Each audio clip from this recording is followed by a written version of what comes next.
ඔබට සුබ දවසක් ප්‍රාර්ථනා කරනවා. අපි කතා කරන්නේ අඬුව තියෙද්දී අත පුච්චා ගන්න එපා. ඇයි අඬුව තියෙද්දී අත පුච්චා ගන්න එපා කියන්නේ? අඬුවෙන් වැඩ කරන්නේ ඥානය, නුවණ, දැනුම තියෙන උදවිය. දැනුම නැති උදවිය අඬුව පාවිච්චි කරන්නට ගියොත් අඬුවෙන් වන අනතුරකුද තියෙන්න පුළුවන්. එයන්දා අඬුව තියෙද්දී අත පුච්චා ගන්න එපා. හාල් පොල් හිඟය තවමත් අවසන් වී නැත්තාසේ. සාල් හිඟය කැකුළු හාල් දක්වා අද සීමා වෙලා තියෙනවා. එයින් අදහස් වෙන්නේ මොකක්ද? මුතු සම්බා, කිරි සම්බා, බාස්මති වෙළඳපොළ තුල ඕනෑතරම් තිබෙන බව පේනවා. එසේ වුවත් ඒවා මිලෙන් අධිකයි. සාමාන්‍ය ජනතාවට දරා ගන්නටත් අමාරුයි. සාමාන්‍ය වෙළඳසැල් වල පවණක් නොවේ, සුපර් මාකට් වල පවා තත්ත්වය ඒකයි. වෙළඳ සහායිකාවන්, වෙළඳ සහායකයින් මගින් සිදු කෙරෙන අලවිය පුහුණු කර තිබෙන්නේ පාරිභෝගිකයා සතුටට පත්වෙන ආකාරයට. එහෙමත් නැත්නම් පාරිභෝගිකයා ඇඳ බැද තබා ගැනීමේ ආකාරයට. තවදුරටත් පාරිභෝගිකයා අමන්දානන්දයට පත් කරගන්නා ආකාරයට. නමුත් එක් සුපර් මාකට්ටුවකින් සහල් මිලදී ගන්නට ගිය මට අත්විඳින්නට වූයේ අපූර්ව අත්දැකීමක්. ඇගේ වචන වලින්ම කිව්වොත්, සර් සුදු හාල් විතරයි තියෙන්නේ. තවදුරටත් ඇය කියනවා හලුත් නෑ, පොළුත් නෑ, සීනිත් නෑ.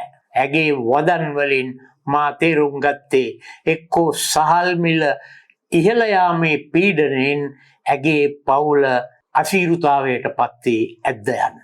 ඊට අමතරව තවත් විදියකට මට හිතුණා අලුත් ආණ්ඩුව ආවා විතරයි හාලුත් නෑ, පොළුත් නෑ, ලුළුත් නෑ යන්න සමාජ මාධ්‍යයේ හැසිරීමෙන් ඇගේ චින්තනය මොනතරම් වෙනස් කර ඇද්ද යන්න.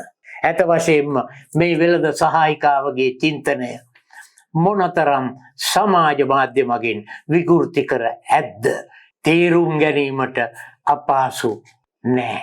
සාල් ප්‍රශ්නය කෙමෙන් කෙමෙන් අවසන් වන බව පෙවුණුවත් ආණ්ඩුවේ ඇතැම් ප්‍රධානීන්ට මැතිවරණ සමයේ ඇතැම් සටන් පාඨවලින් එහා ගිය දැනුවත්කමක් ලබා ගැනීමට අසීරු වී තිබෙන බව පැහැදිලි. රටේ කුෂිකාර්මික ක්ෂේත්‍රයේ ප්‍රාමාණික බුද්ධමුතුන් ඕනතරම් ඉන්නවා. කුෂිකර්ම අමාත්‍යාංශය, රාජ්‍ය විශ්වවිද්‍යාල, කුෂිකර්ම දෙපාර්තමේන්තුව, කුෂිකර්ම පුහුණු කිරීමේ මධ්‍යස්ථාන ආදී සෑම තැනකම නිපුණතා අත්දැකීම් ඇත්ත උන්නෙමටයි. ඔවුන් නමතක කර ඉදිරියට යාමත් අසීරුයි. ඔවුන්ගේ සහයෝගයත් අවශ්‍යයි. Taman දන්නා දේවල් බොහොමයක් තිබිය හැකි. වත් නොදන්නා දේවල්ද බොහෝම තිබිය හැකි. දැනුවත් නිලධාරීන් අමතක කර ඉදිරියට යාමටත් මතුවන එදිනෙදා ගැටලු වලට මුහුණ දීමත් නම් එවැනි නිලධාරීන් සමග එක්ව වැඩ කළ යුතු බව පිළිගත යුතු සත්‍යයක්. ඔවුන්ගේ ස්වරූපය, ඔවුන්ගේ හැදියාවන්, ඔවුන්ගේ දේශපාලන ගණන් හැදීම් වෙනත් විදියකට වෙන්න පුළුවන්. නමුත් ඔවුන් අපේ පැත්තට නම්වා ගැනීම අපේ කාර්යය. ජාජබ ආණ්ඩුව කළ යුත්තේ සාල් ප්‍රශ්නය හෝ වෙන කවර ප්‍රශ්නයක් වුවද විශේෂත්ව දැනුමෙන් ප්‍රයෝජනය ගැනීම තමයි කළ යුත්තේ. එසේ නොවීමෙන් විරුද්ධ පාර්ශවය මතු කර ගැටුවලට විසඳුම් සෙවීමත් අසීරු වෙන්න පුළුවන්. ආණ්ඩුවේ විශේෂඥයින්, ගොවි ජනතා නියෝජිතයන්, දේශපාලඥයින් සහ නිලධර තන්ත්‍රය එකතු කර ගැනීමේ සාකච්ඡාවක් අප්‍රමාදව ගොඩනැගිය යුතුව තිබුණා. එසේ නොවීමෙන් සිදු වූයේ අඬුව තියෙද්දී අත පුච්චා ගැනීම නොවේද? ජනාධිපතිවරණයෙන්ද, ඉන්පසුව පැවති පාර්ලිමේන්තු මැතිවරණයෙන්ද සුවිශේෂ බලයක් ලැබූ ජාතික ජනබල වේගය ආණ්ඩුව 2025 වසර ආරම්භ කළේ අලුත්ම පන්නේ ව්‍යාපෘතියක් සමග. මේ ජාතික ජනබලවේග ආණ්ඩුවේ සියලුම වැරදිවලට පිළිතුරු සොයන්නට අන්තිමට සිදු වෙලා තිබෙන්නේ අනුර දිසානායක ජනාධිපතිවරයාට. ඔහු කරන කතාවක් දෙස බලන්න. ඔහු ඒ දේ හරියට කරනවා. ඔහු ජනයා ඇද බැඳ තබා ගැනීමට දක්ෂ නායකයෙක්. ක්ලීන් ශ්‍රී ලංකා ව්‍යාපෘතිය අරුත්බර පුළුල් එකක්. වෙනදා ක්ලීන් ශ්‍රී ලංකා ගැන ජනතාව තුළ තිබූ උනන්දුව දැන් මාස 2-3 විතර ගිහිල්ලා ක්‍රමෙන් ඒ උනන්දුව හීන වෙලාද කියලා වෙලාවකට හිතෙනවා. එහෙම බෑ. ක්ලීන් ශ්‍රී ලංකාව කාලයක් යන වැඩසටහන. ලංකාවේ ආර්ථික අර්බුදයට වගකිව යුතු මෙතෙක් ආර්ථිකය කළමනාකර ඇත්තෝය. ආර්ථික අර්බුදය හමු වී ඇති එකම විසඳුම විදේශ විනිමයෙන් හැකිතරම් උපයා ගැනීම.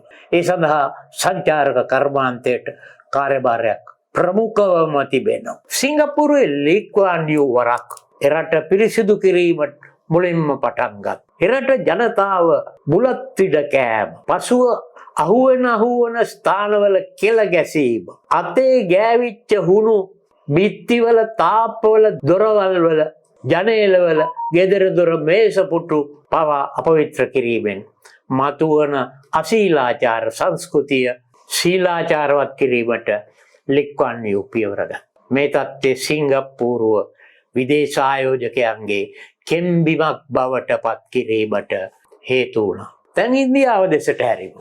ඉන්දියාවේ නරේන්ද්‍ර සිං මෝඩිගේ මූලිකත්වයෙන් ස්වච්ඡ භාරත් අභියාන ඉන්දියාව පිරිසිදු කිරීමේ ප්‍රයත්නය තමාගේම ව්‍යාපෘතියක් ලෙස කරට අරගෙන සියලු දෙනාම ඒක රාශි කරගෙන ආරම්භ කළා.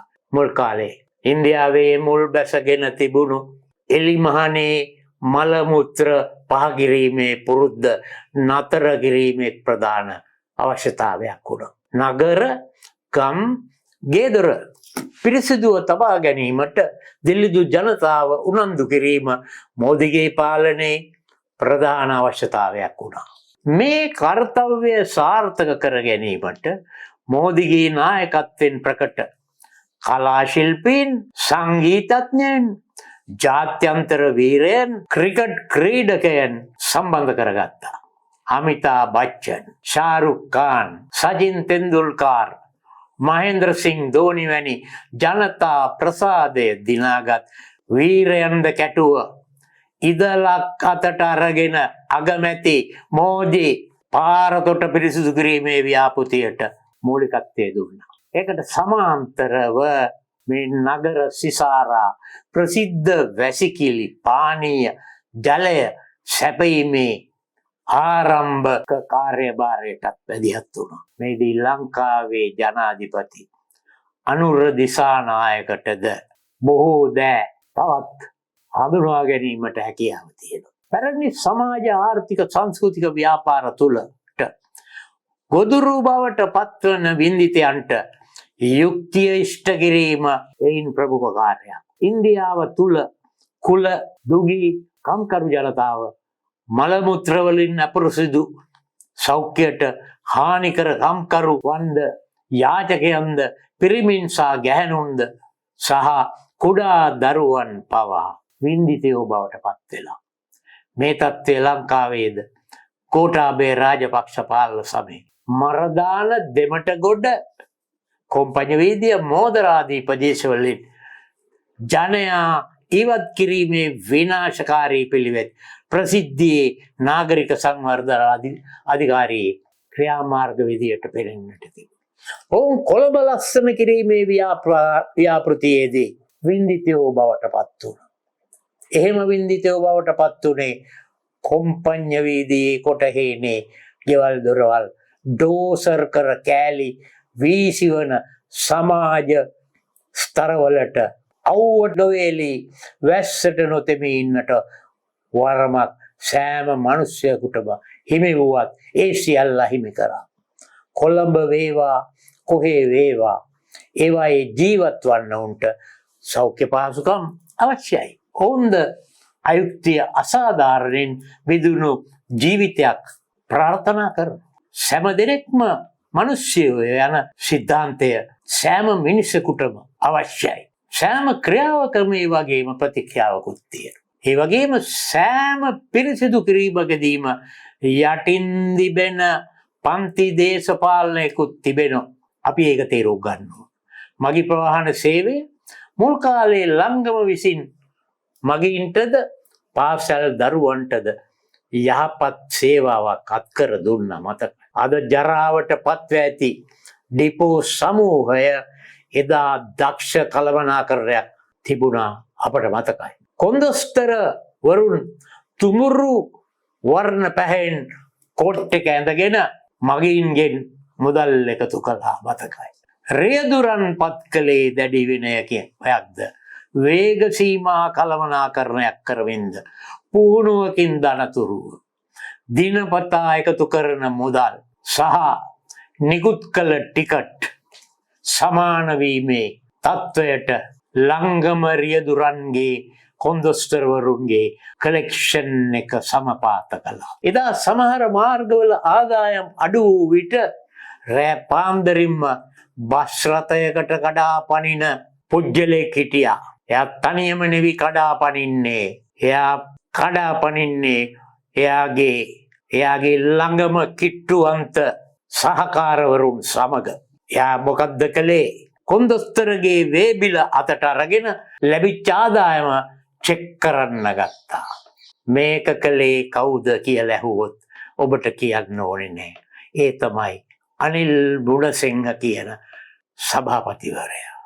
මගේ ප්‍රථම රැකියාව මට කියා දුන් ලංකා ගමන මණ්ඩලයේ සභාපති කාර්යාංශයේ ඔහුගේ ප්‍රකට පුජ්‍යලික සහකරුවෙක් ලෙස මම එදා ඔහුගෙන් ඉගෙනගත්ත දේවල් බොහෝයි. ඔහු වැඩපොළට පනිනෝ, ඩොකින් ස්ටේෂන් එකට පනිනෝ, බස් වලට පනිනෝ. මේ විදියට අනිල් මුණසිංහගේ සේවය කාටවත් අමතක කරන්න බෑ. ඔහුගේ කාලයේ තමයි ලංකා ගමනාගමන මණ්ඩලයේ ප්‍රථම වතාවට බෝනස් ගෙවීම ආරම්භ කළේ. ඒ වගේම ඔහුගේ කාර්යශූර භාවය නිසාම ලංගම ලාභ ලබන ආයතනයක් වූවා සේම විනයගරුක ආයතනයක් බවට පත් වුණා. අප ක්ලීන් ශ්‍රී ලංකා ව්‍යාපෘතියේදී අපෙන් සිදු වී ඇති යම් අඩුපාඩුකම් වෙතොත් දැන්නේ අඩුපාඩු නිවැරදි කර ඇත යුතු වෙලාව නැවත පැමිණලා තියෙනවා. වරද දෙවතාවක් සිදු විය යුතු නෑ. මගී ප්‍රවාහනයේදී පුජ්‍යලික බස් රථවල සමහර රියදුරන්ට පිළිගත හැකි බස් ලයිසන් එකක් නොමැතිවීම නිසා අනතුරු මරණ විශාල වීම නිසා බස් රථවල තිබුණු තත්ත්වය වෙනස් කර ගැනීමට අපට තවමත් හැකි වෙලා නැහැ. අනවශ්‍ය විදියට ශබ්ද නලා පාලනය, සයිලන්සරය අනවශ්‍ය හඬ කවා තිබීම, ඇතුළත සුදු යකඩ පොළු සවි කර තිබීම ආදී අධි ශබ්දයෙන් රේඩියෝ කැසට් නිරතුරුවම පාවිච්චි කිරීම ආදී ද ඉවත් කරනවාට පොදු මහා ජනතාවද කැමති බව අපි මතක තියාගන්න. ඒ ගැන ආණ්ඩුවට ඇත්තේද යහපත් ප්‍රතිචාරයක් එම පොදු මහා ජනතාවගේ. නමුත් බස් රියදුරන්, කොන්දොස්තරවරු සහ මගී ජනතාව යන තුන්විධ පාර්ශව කරුවන්ට එක්ව කළ හැකි දෑ බොහෝම තිබෙන්න පුළුවන්. ක්ලීන් ශ්‍රී ලංකා ව්‍යාපෘතිය සර්ව සම්පූර්ණයක් යැයි කීමට අපහසු වුවත් ආරම්භය මිහිරි නෑ. අඩුවක් ලෙස පෙනුනේ බස් නියාමනයට යාමත් රථවාහන පොලිසියට එම කටයුතු භාර දීමත් වෙන්න පුළුවන්. මීළඟ නියමයන් ක්‍රියාවට නැංවිය යුත්තේ උඩ සිට නොව පහළ සිට. පහළ සිට ආරම්භ කරන ක්‍රියාව පහළ ජන සහභාගීත්වය, පහළ සෑම දෙනාගේම කැමැත්ත අත්කර දෙන්න.